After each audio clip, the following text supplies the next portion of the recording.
Marcus, welcome to Off the Clock, and thank you very much for making the time to be with us and have fun with me and my son.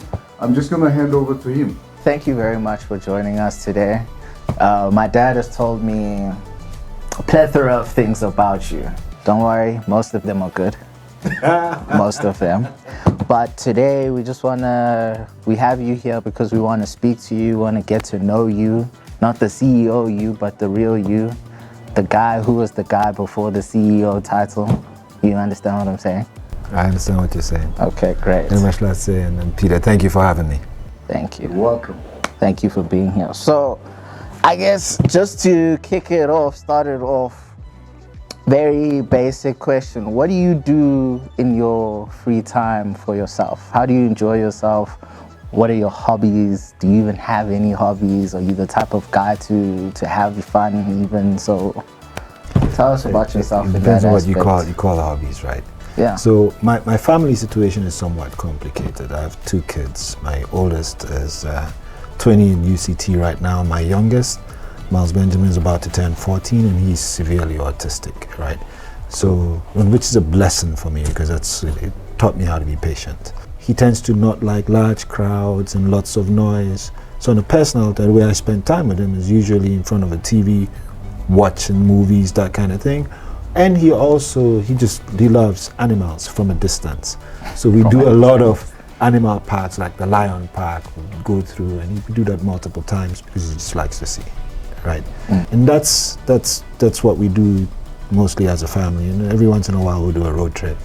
But on a personal front, look, I love music.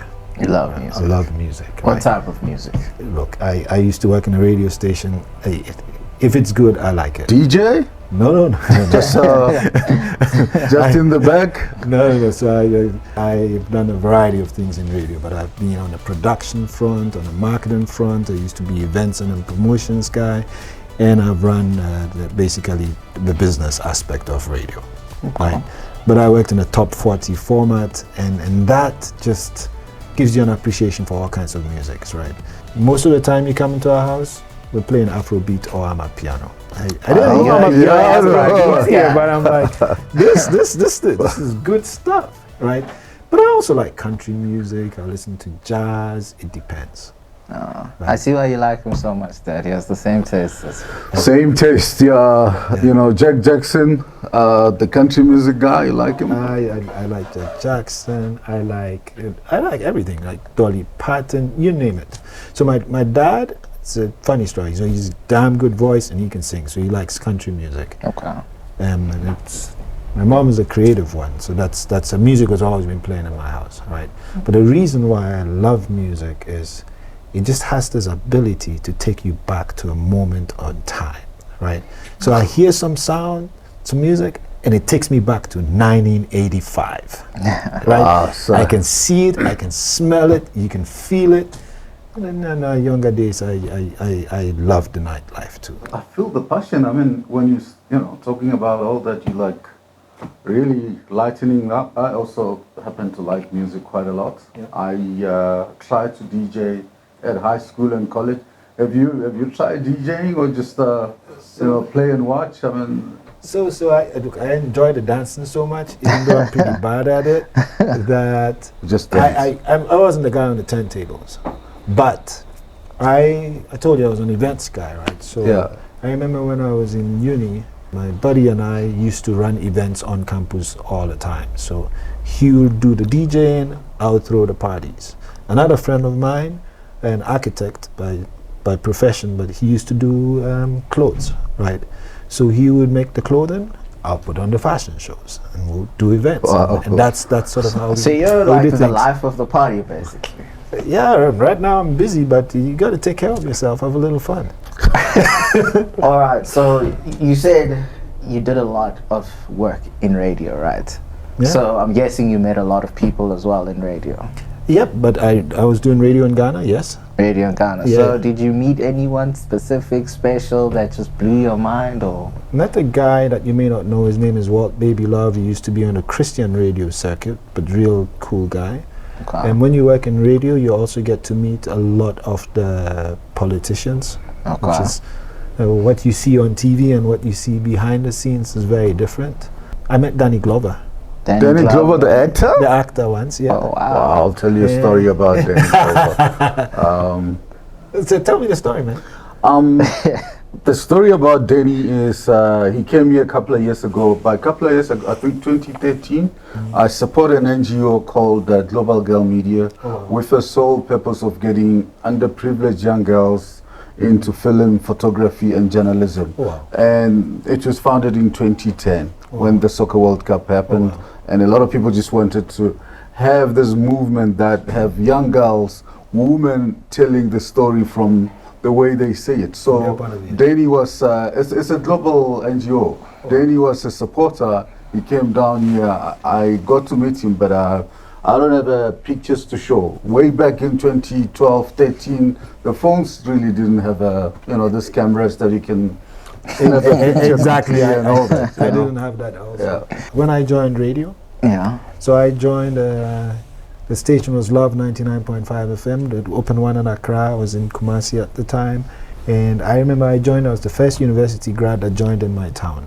Right? Before the one they opened in Accra, it was a time where you couldn't just go on radio and say whatever you want. You could, but your family just didn't see you again, right? So You're not one of those guys. No. I didn't. When I joined radio, I was the first university grad to join radio in my town. I remember my dad's sisters were like, "So you took this guy to university to go and do what? Radio?" It wasn't a thing. But I also got to meet a lot of at that time, Afrobeat was still fledgling. In Ghana, we called it hip life, right? And nobody really knew what it was, but these kids were amazing. And when you're in a radio space, you got to meet all of them, right? And even in my travels today, so I met, you know who Patti Rankin is? No. So my travel to I've Nigeria. heard about the name, yeah. Yeah. So he's my seatmate, an amazing guy. And you talk, and you get a lot of the people that started in the industry are now on the promoting side, on the production side, and it's big. West Africa is a very rich and colorful country. I mean, I remember being there many times. Ghana, Nigeria, Togo, Sierra Leone. You know, what about the food? You know, I always felt that the kitchen and the food side of West Africa is very, very different. You know, the whole fufu, plantain, and you know, the fact that when you slaughter something, they don't skin it. They like, the skin is like, they want, you know, you're biting the meat, you know, when you eat, it's less intriguing. It is different, but not that different. Your dad cooks, does he? No. Okay. Because I was going to say he has one up on me because, look, I'm a connoisseur in terms of eating, but You're a foodie. I'm not exactly a foodie, but my cooking skills are very, very subpar. My wife doesn't let me in the kitchen. But is that bad that they don't let what you I'm in the saying is kitchen? there are things that I do amazingly well, but the things that I don't do well, I'm better off not touching. It does help that she's also a pretty amazing cook.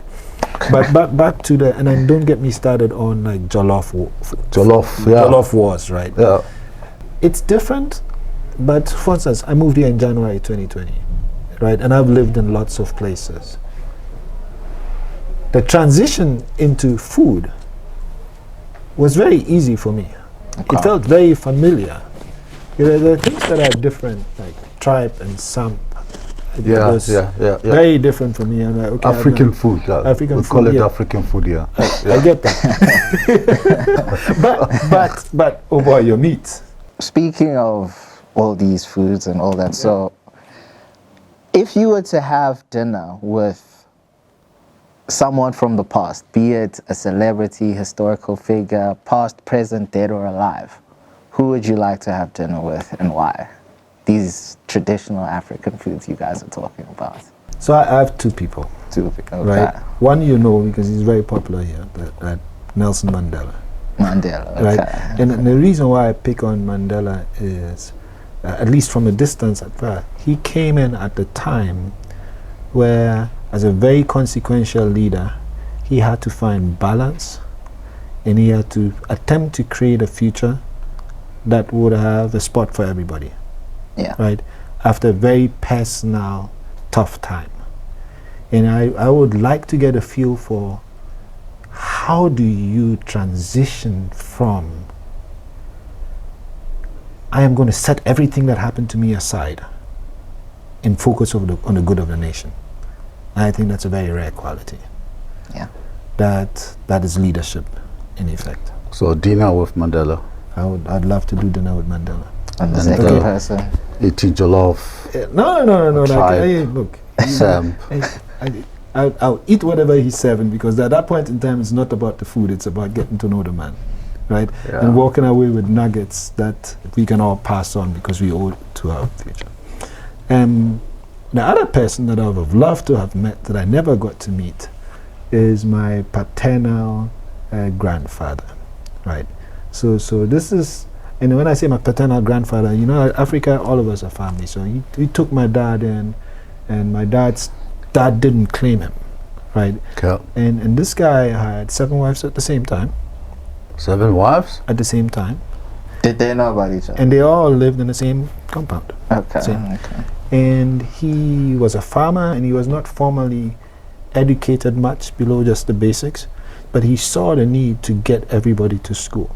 Right, so when my dad was in high school, he says when he was in high school, there were about 40 of them in high school at the same time. That's all his kids? His nephews, his nieces, his kids. Everybody. But he had a lot of kids. He took everybody to school. By the time I got to high school, because there's so many of us, if you come to Ghana and you look for Baffoe-Bonnie, I'm relatively easy to find. But it did come with some problems. Because some problems? Well, I say it comes with some problems when you have a big family. When somebody says, do you know? You never know. Did they owe them money? Did they do something amazing? but he basically set everybody up. That my dad went from wearing his first pair of shoes, like lace pair of shoes, when he was 17, to be the vice dean of one of the best medical schools in West Africa, if not the best. Wow. He went from basically working in people's homes as house help to consulting with the UN, running his own private practice. Wow. That's rags to riches, man. Right, so I'm going like, I want to meet that guy. His name was Joe. Joe? Yes. Everybody called him Old Joe. I never got to meet him. Good name. They call him Old Joe. They call him Old Joe. Yeah. When I look back at my family situation, what it would have been without him, because we're all subsistence farmers, right? And growing up, all my uncles were they were either teaching at the university, medical school, in the pharmacy space, variety of different places, mostly in the sciences. And then the next generation, like me, started going into business. So I guess cocoa farming? Yeah, he was a cocoa farmer. Okay. That's He was a cocoa farmer. I mean, I've been to Ghana many times, and in fact, I even went to the cocoa board. Oh, yeah? And working on a project, I wanted to show that it's just the amount of cocoa for coffee produced in West Africa is just the world where, you know, coffee is like from. But they gave me this dark chocolate, which was not so sweet, but apparently was very, very healthy. I remember that. You could say it's an acquired taste, but yes, I think we make great chocolate. The texture is a little different, and it's evolved to where you have a lot more operators in this space. Yeah, a lot of players. Right, but your dad's a really well-traveled man. Yeah, no, he brings back a lot of gifts every time. This is good. You're very fortunate. So, with all the experiences that you've had, when you talk about your grandfather and like how your father came up and all those things, and also how you came up, especially when you said you were the first university graduate from your side to go to that in that particular station. Yes, to go to that station. So, what is something that you are grateful for today that you didn't appreciate as much in the past? I'm the oldest, right? Big brother. Big brother? Yeah. And of all the male specimens in my house, this face is the least handsome and the least intelligent. Okay. Okay. And I think that gave me an advantage because I wasn't trying to prove things to anybody. I just figured out early what I was good at and what I wasn't as good at. And by the way, I'm also ADD. At the time, we lived in Germany, so we moved back to Ghana when I was 10 years old because my dad studied and worked there. And they told him that your son has something called ADD and nobody understood what it was, and he's never going to go to university.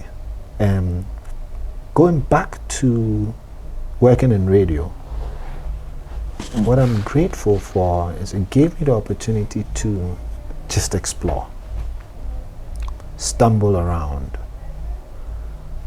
hone a capability to run a P&L, hone a capability to just be network, just like we're talking right now. Talk to pretty much anybody. Mm-hmm. And when I reflect back, I did not realize how that was going to transform my life. And I'm grateful for the chances I got. When I say I'm grateful for the chances I got, look, you know what? And Peter, you know this. We don't sit here because we are bright. We don't get to do what we do just because we are the best and the brightest under the sun. You might be, but we get to sit here, yes, we could put in the work, but also because somebody decided to give us a chance. Yeah, I mean, this is the purpose for this show, really to demystify, us and show the human side that, at the end of the day, somebody's son, you cry, you hurt, you're excited sometimes, maybe naughty sometimes, and that's real. If you allow me, I always wanted to ask somebody who's from Ghana this question. I attended a funeral in Ghana because we had an office in Accra. Yeah. One of the employees, I think's uncle passed, and the tradition, man, was, one of a kind for me. I mean, the fact that somebody passes and they wait so long before they bury you was, the first time for me to see. But also, I saw the other angle of it where they had you can talk about it, where they have a professional mourners, crying as if this person is their own, as if this person passed away yesterday. That to me was first, man. So I came back and I was telling my family about this, and it felt like a bedtime story, but it was real. I mean, some of these things real. You only believe it when you really experience it firsthand. I will give you context, right? But Please. I will tell you that. So I get here, and I haven't exactly been at the. Okay, it was a funeral, but I go and like, oh wait, you can wear whatever you want, and if you die, usually you're buried over the same weekend, and it's very different.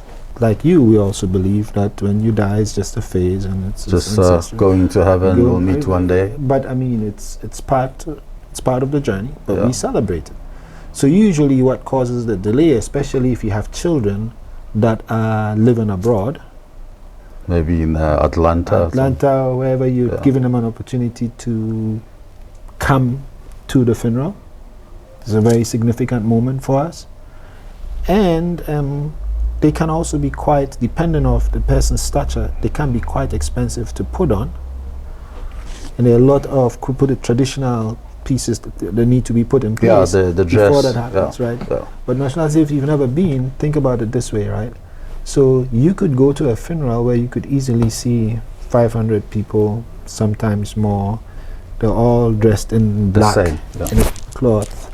And if you're really close, children, close family members, wife, are dressed in red, if you will. And the funeral you went to is probably an Ashanti funeral. Yeah, I think so. And there's a whole industry built around it. So you have the party services piece, you have the people that play the drums, the kete, you have seen that. And yes, you have the professional mourners, which is a very interesting thing. I haven't seen it anywhere else. With your background in radio, you said you got to work in a lot of facets and different parts of radio and all that. So you probably learned a lot of things.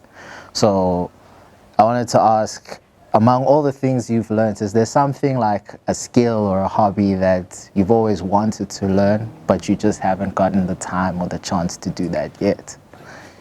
I want to write a book. I haven't done that yet.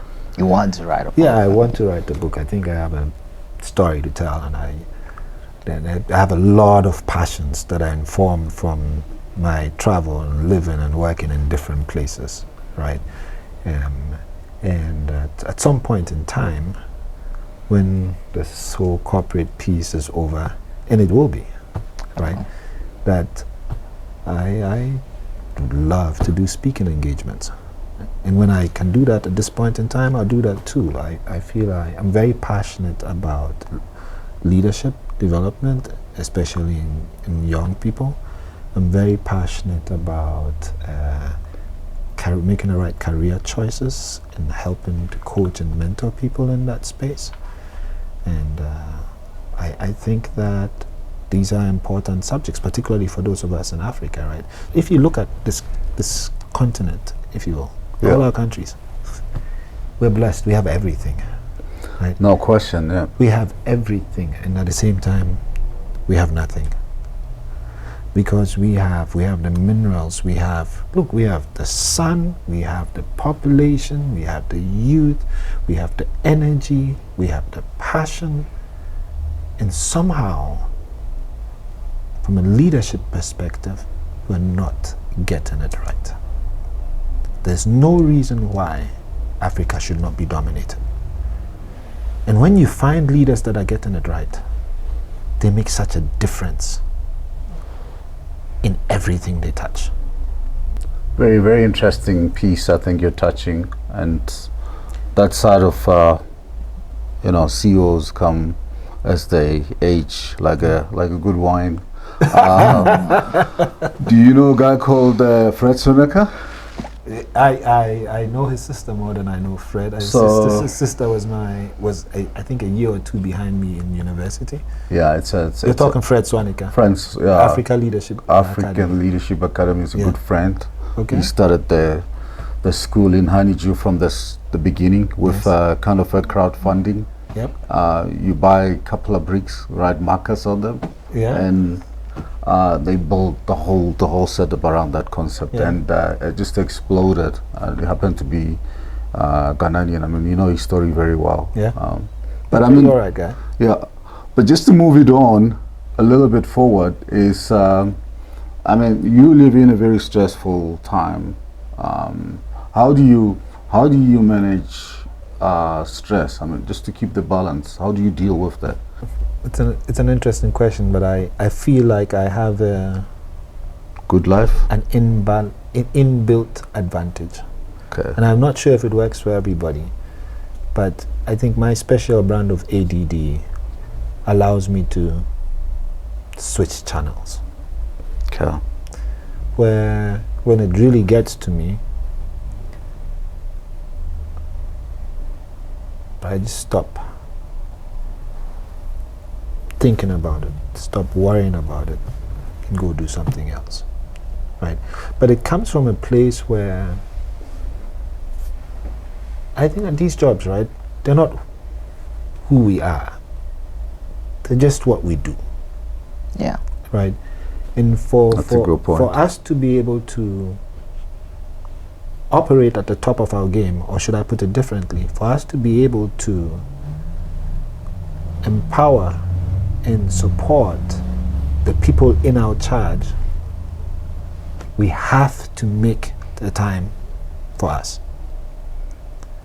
Right? And it's something that I didn't used to do very well, but when I get stressed, sometimes I drive. You drive fast? I just drive as far as the traffic regulations would allow me to. Okay. But I drive, or sometimes, and not in any place in particular, because I find that when I'm driving, my mind is clear. Keep going. Sometimes I walk. Sometimes I just go listen to music, or I just go hang out with friends. drink something? I also do like my whiskey in let's say in reasonable and moderate proportions. But So everybody's got to relax, because if you're not, everybody else around you feels it at home and at work, and that's bad. Yeah, no, that's true. That energy, yeah, I mean, everyone feels it. Yeah. Some What do you do?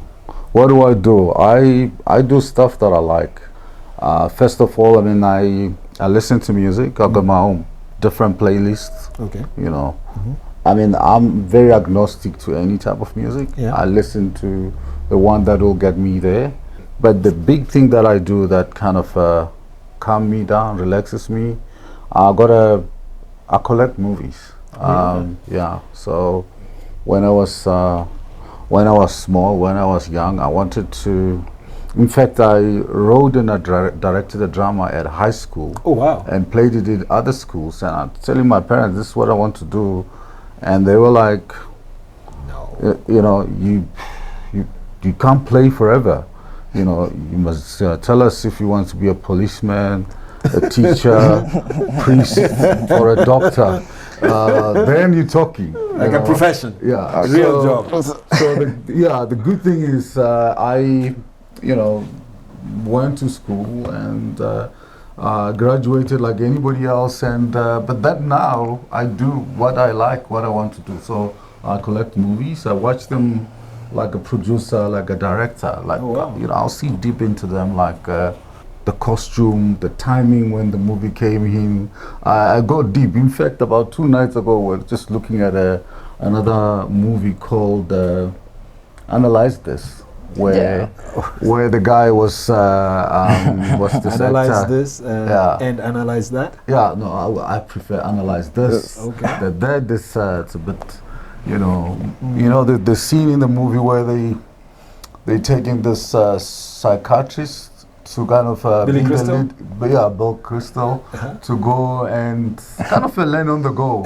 I mean, I remember they were telling him to hug the guys and kiss them because most of them were Italian and say Esther Bajari said Easter weekend. It was like Yes. you couldn't say that, and the whole mafia impersonation was it's just so relaxing how the guy is doing, because the story was about him just dragging the time until the real boss come in the room. But when he was like, oh man, that stuff relaxes me. And I mean, I can give you some few movies that you can watch. That one is a funny one though. Will relax you. Yeah, I mean, there are serious family movies like Finding Forrester.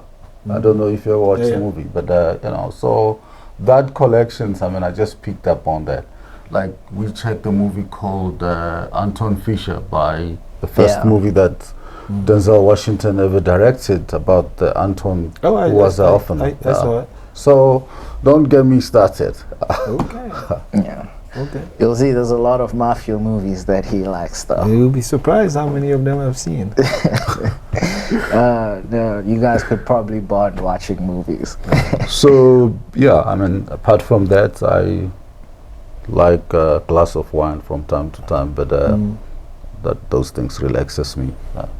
Career-wise, like, bringing it back to kind of what you said, Dad, like when you were in high school, told your mom and dad, like, this is what I want to be. I want to be a producer, maybe even an actor, but they just weren't buying it, so now you became who you are today. And, you didn't turn out bad, but I guess it's not what you wanted overall. So something I'd like to know, especially from you as well, Dad, is that if you could change careers for a day, what job would you guys take on? Maybe you go first. You go first. As long as you both answer.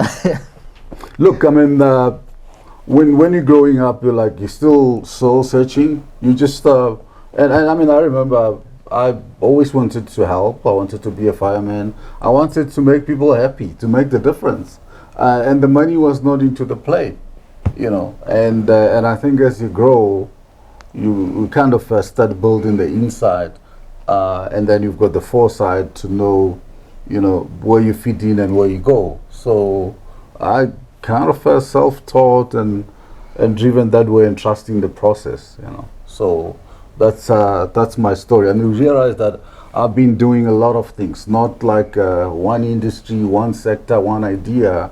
I'm just, you know, sometimes people say you're all over the show. I don't think so. I'm a rebel with a cause. I guess so. Cool. So your answer's fireman for a day. Yes. All right. You go. Teacher. Teacher. Just for a day. I'll teach for a day. The other piece, I'll be an architect for a day. An architect. Why architect? Funny story, right? So when I was going to university, I had 3 options. I could study social science, architecture, or a degree called land economy. It's more real estate, which I ended up doing because it was shorter. Look, I like buildings. I appreciate architecture. But I sat in the architecture day for class for 1 day, and I'm like, 7 years? Maybe not. If I could do it for a day, that would be interesting. The intricacies of design, that appeals to me. But only for 1 day. Just for 1 day. Yes. 1 day. And then you'd be tired of it and you'd want to go back to the old job. Yeah. So what about you? I mean, you kind of put us on the spot. Honestly, I think I'm too young to answer that question. Yeah. All right, to wait for you to grow up. Talk to me in 10 years, I guess. Yeah. Cool. I mean, Marcus, you've traveled the world. Yeah. You've been very fortunate. I think grew up in Germany a little bit. I don't know that was fortunate. For me, I mean, you look like a cheese boy to me. You know, you worked in the US. Let me put it this way. Probably in France. No, I did not work in France, but let me put it this way. I grew up in Germany in the 70s. Yeah, that's good. The only time I saw a kid that looked like me was when my younger brother joined me in school. Jeez. Okay. It's like a That's jarring. special boy. I'm sure everybody wanted to touch your bald head and feel, you know. I mean, I'm sure you were stand up. It wasn't bald then, but I would say that it was in the 70s. And that's I'll leave it there. Okay. But I mean, you know, having been everywhere, I've also been very fortunate a little bit traveling the world. Any city that's maybe your favorite in the world? My favorite place to be is Accra. Home. I like home. I like the vibe, the music. I like the food. I like. It's a relatively small city, and by the time I was in university, there were only 3 of them, right? So you keep bumping into people you know all the time. So I like Accra for that, right? I have to say that Joburg has also become a pretty favorite for me. Joburg. I love Joburg. It is sometimes I'm careful about, okay, can I go here, can I not go there? Yeah. But I like the vibe, the music, the people. So with that, thank you very much for spending the time with us. I hope you enjoyed it. And Marcus, Thank you. Thank you.